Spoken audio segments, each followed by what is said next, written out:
बाद बोलिया चाचगाजी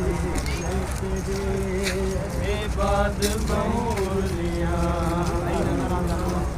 नहीं नजर आदा जो बाबा नहीं नजर आदा जो बाबा मिट्टियां ते हुण समझिया चाचगाजी